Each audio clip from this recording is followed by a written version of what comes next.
పని చేయకుండానే లక్షలాది రూపాయలు ఆర్జించడం ఎలా? లేదా మీ తీరిక సమయాల్లో ఊహించని సంపాదన అంటూ వార్తాపత్రికల్లో వచ్చే ప్రకటనలు ఏళ్ల తరబడి ప్రజల్ని ఆకర్షిస్తూనే ఉన్నాయి. కానీ ఆ ప్రకటనదారులు చెప్పేదొకటి చేసేదొకటిగా ఉంటుందని, వాటిలో ఎలాంటి పసలేదని చాలామందికి తెలుసు. ఏమీ చేయకుండా మీరేమీ పొందలేరు. కానీ ఇలాంటి ప్రకటనదారులు మాత్రం అరచేతిలో స్వర్గం చూపిస్తుంటారు.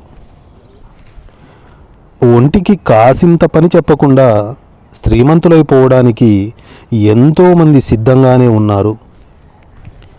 తొలగింపుల ప్రమాదం నుంచి కాపాడుకునేందుకు కొందరు ఉద్యోగులు ఏదో ఉడతా భక్తిగా పనిచేస్తుంటారు. వారికి లభించే వేతనాలు కూడా వారి పనితీరులాగానే చాలీ చాలకుండా ఉంటాయి. కొందరు ఉద్యోగులు తాము సంస్థ రెండూ అభివృద్ధి చెందాలని కోరుకుంటారు. కొందరు ఉద్యోగులు తాము అభివృద్ధి చెందితే చాలు, సంస్థ సంగతి దేవుడెరుగు అనుకుంటారు.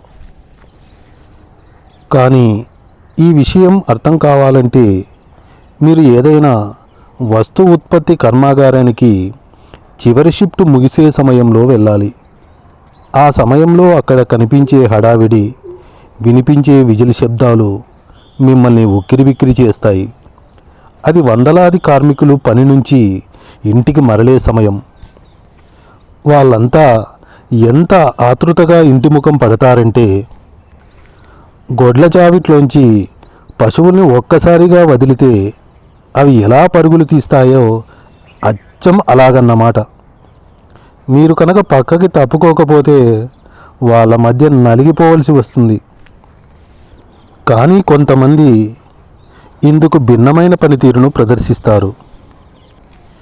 పనివేళలు ముగిసినా ఆతృతగా ఇంటిదారి పట్టకుండా పై అధికారులతో తమ ఆలోచనలు పంచుకొని సమస్త అభివృద్ధికి తోడ్పడుతుంటారు.